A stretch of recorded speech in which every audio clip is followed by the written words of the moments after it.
Well, hey there everybody, here I am, and I'm back, and this is a video that's going to be actually on both of my channels, because it applies to both the modeling world for Air Force Builder, and the, just general sharp things for Doc P 91B. And it's a little bit different, but I thought I'd do this because I've been frustrated recently with these different products, and they're very common. The number 11 utility blade, or we also call it the Xacto blade.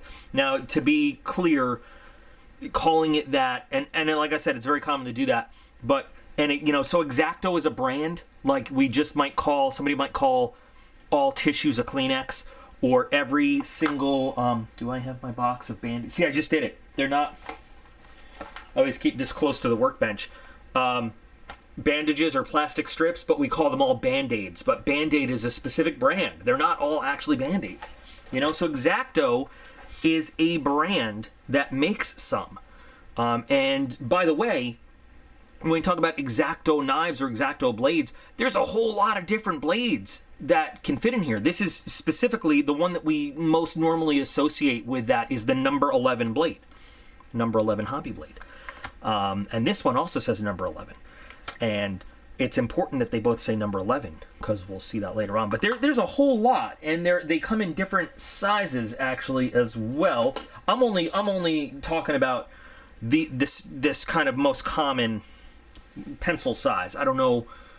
And this happens to be made by Xacto right here.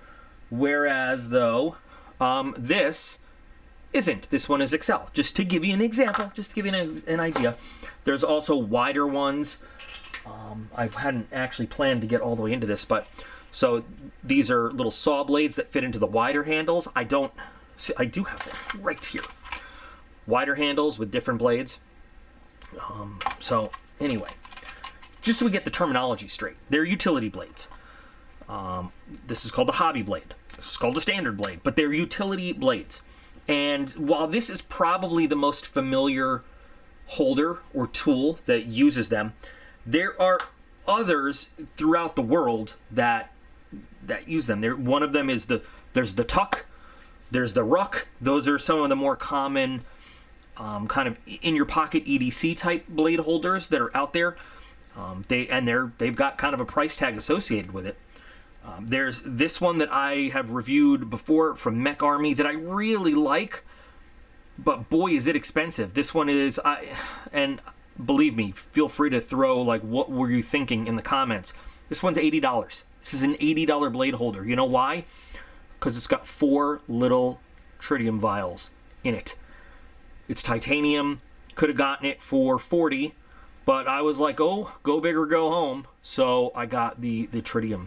This is back when when Drop was called Mass Drop, and Drop had more than headsets and keyboards on it. But so I've got this one. This is very common and pretty well priced actually by Gerber. This is called the Prybrid X. Now there's a large Prybrid that has large utility blades that we might look at sometime later on. This is the Prybrid X. And this is also a number 11 blade holder. And this one is designed for your EDC in your pocket type use. So this is really one that we associate kind of with workshops, hobby benches.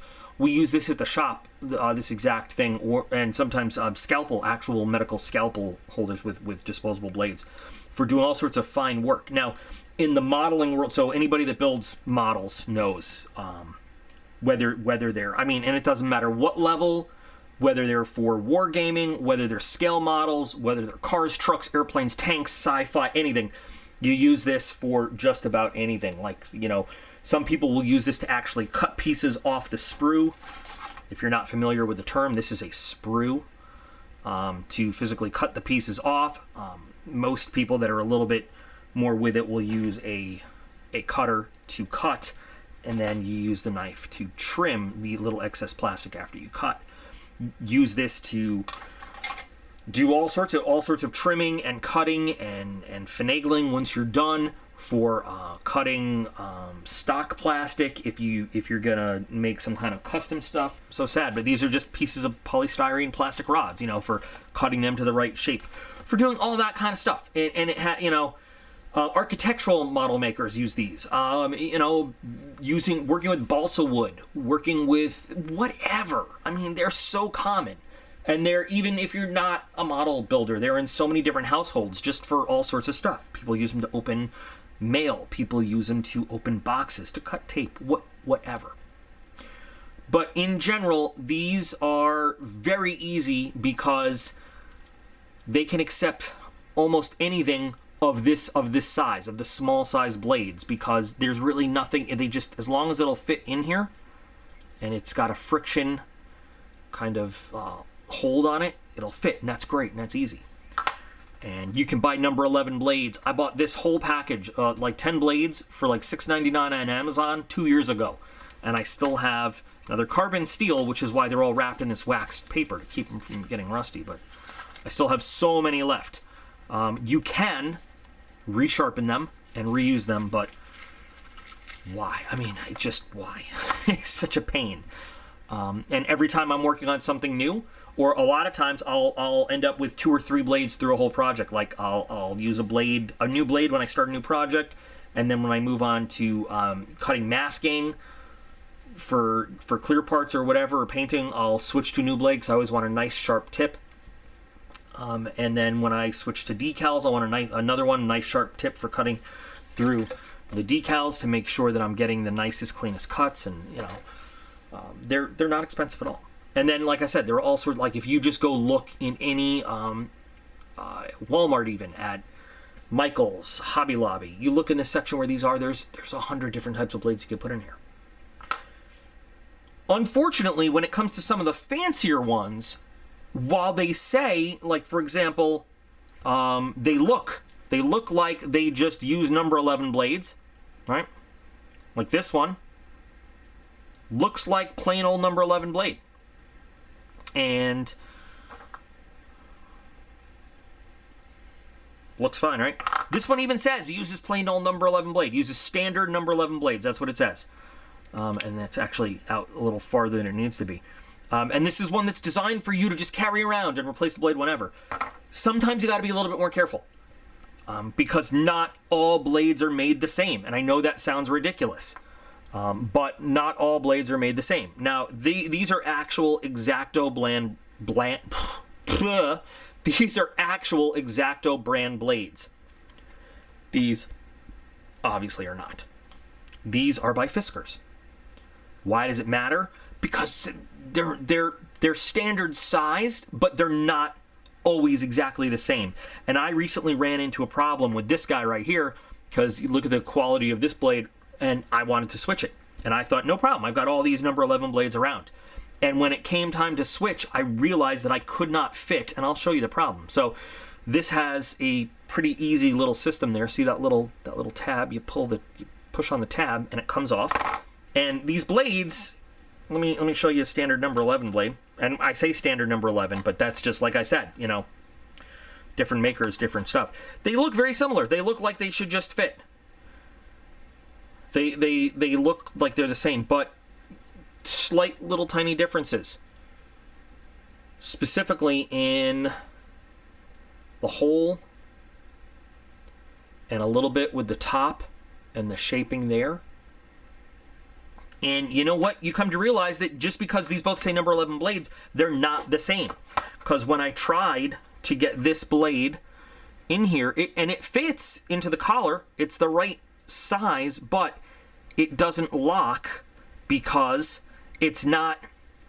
This was designed with a very specific blade in mind. And so since this doesn't, there's a little nib in there that's supposed to settle down directly into that little opening, and that's what locks the blade in. If it won't settle down in there, it restricts you from pushing the blade back in. And this blade isn't locked, by the way, so it kind of wiggles around. Now, you could use it like this if you had nowhere to go, but the whole point of this is to be able to put it in your pocket and carry it around. So I was very frustrated. I went through like 3 or 4 blades trying to figure out what the problem was, and finally, then I went online. And Gerber says, it says works with standard number 11 blades. That's what it says. And then in a little tiny print on their website, it says, however, for best results, use Fisker's number 11 blades. And that's when I said, really? You don't say. So I started comparing the two blades. And I said, they are not the same. They don't match. And the thing is, Fisker's blades, surprise, surprise, are a bit more expensive than the number 11 blades you can buy in bulk. Now, I have needed to switch this out, but I haven't done it because I have been waiting to do this video so I could show the difference. Now, it might be a little easier to see with two brand new clean blades. There is a difference in the shape. If you look at the neck and the body, it is slightly different. They are slightly different shaped, even though they both say number 11 blades. So now we put the Fisker's one in here, and it locks down just fine. It's in there. I can withdraw the blade in, and this is like the cutting position, and I can bring it, and it's fine. I can only imagine if I didn't go and search for that tiny small print, how many blades I might have thrown away thinking they were defective or whatever, or even maybe even bought a new one of these thinking it was defective. It's not, it says in big print, uses standard number 11 blades, but look what they say, standard blades. It's a little misleading, if you ask me. And that kind of sucks. So you got to be careful. Now, the RUC, the RUC, and the TUC, the TUC, I don't know if there's a K involved in those at all. Those are also common blade carriers that are out there. I'll throw pictures in. I've never owned them, so I don't know if they need specific sized blades or not, or if they work with whatever. But just imagine if you had gone out and got yourself the Prybrid X, and you were all excited, and you said, you know what, while I'm here, I'm going to buy myself a big supply of number 11 blades, because it just says uses standard number 11 blades, and you spent money on... By the way, these are a lot more expensive than getting in bulk like this off Amazon. You bought 2 or 3 packages of these, and then when it comes time to switch, you find out you wasted $15, $10, $15 on blades that don't even fit what you have. How frustrated would you be? And it's not like you could just go back to the store and return it, because by the time you're ready to replace it, you probably lost that receipt. It's who knows how far down the road. And it's, so I don't know what kind of arrangement Gerber made with Fisker's. I don't know why they chose that, but they did. And so now I have to remember that these blades go specifically to this one. Now, I'm just saying this is a convenient little thing to carry in your pocket. If you need, like, a utility kind of blade holder in your pocket. It's got, so just to throw it in there, look, you've got stainless steel construction all the way around. Okay, and I've taken this whole thing apart, and it's kind of intuitive to get it back together if you want. But that means that you've got the power to actually use this as a little mini pry bar. It's not like it's just attached to the aluminum scales here. It's actually the entire body of the tool. And of course, you've got it functions as a bottle opener, but you can also use this as a little can opener too, if you know how to use one of those can openers, which I have a video on the Doc P channel on how to use those kinds of can openers. There's some value to carrying this around. If you need something like this, it's not bad. And like I said, it's not overly expensive, and it comes in 2 different colors. So you have fashion options. But there's that. Now, this guy that I spent ridiculous amounts of money on, again, looks like number 11 blade. If you look at it from what's in there, and again in very fine print, they went a completely different direction. They use the most expensive blades you can find, and I saw that when I bought it. And replacing the blade on this thing is, oh boy, if you lose the little pieces involved in this, you are in some kind of misery. I would not recommend this, not at all, because there's a screw and there is a spring, and so you get to replace the blade without taking the whole thing apart. You could take the whole thing apart, and once again, you've got a very different shape going on if you look at it. And yes, I have tried to put a number 11 blade in there just to see if it works. it's too big to retract. It doesn't fit. And I've even considered, you know, taking a Dremel and modifying and, you know, doing like a, just shaving it off and everything. But there's also the factor of this little, there's got a little notch in here. And it doesn't fit in this because this hole is just slightly wider for this little notch to fit in for retracting the blade. So this one uses the OLFA number 5 blades, which are very expensive compared to number 11s. And you know what I haven't tried? I haven't tried a Fisker's number 11 because I just got my hands on them. Let's see if that actually works. Oh my gosh. The Fisker's number 11 fits in there, and because the Fisker's number 11 blade is cheaper than the OLF whatevers. But no, we have notch problems here again. And you know, I considered just dremeling this out as well, but by the time you're done doing that, you know, you've invested so much time and energy. It defeats the purpose of having a quick, easy tool to use. You know what I mean? So with the OLFA 5 size blade, you put it in, and you then have to take this little piece, put it through, and get that notch lined up. Come on, notch, line up. This usually goes quicker. There we go. Now you put the screw through the bottom, and then you twist this. Now I have lost, if you're not careful with these, you can lose the screw and you can lose this little turning knob because it has stops that kind of lock the blade into the position you want.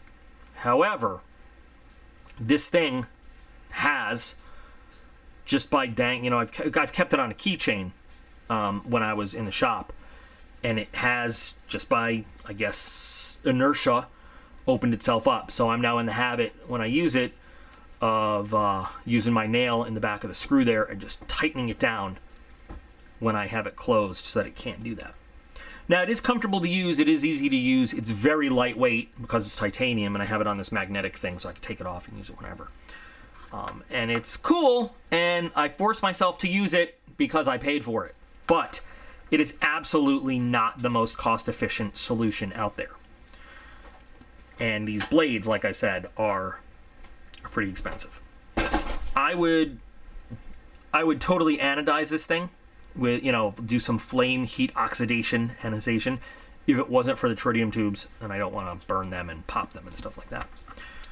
But these are some lessons learned that I had to go through when looking at these different options, because, you know, a lot of people are fine with this. If you're going to be on a workbench, if you want to take your blade with you, though, there are some traveling options, but you need to make sure you really read the fine print and know exactly what kind of blades are going to make it work. Even if it says standard, like I said, because standard blades, but guess what? They're not the regular standard number 11 hobby blades that everyone expects you to be able to use. So it is just a quick video I wanted to put together based on my frustrations. Hopefully it'll save somebody out there a little bit of frustrations. You know, using your tools and a little bit of knowledge that might help you make a decision somewhere in your equipment buying process. So if you guys have any experiences or any other information that you'd like to share, please do. Feel free in the comments. If this has helped you out at all, that's great. If you've learned something, that's awesome. So as always, for all of you out there in model land, building your own projects, keep building them, build them well, and I'll see you guys all again real soon.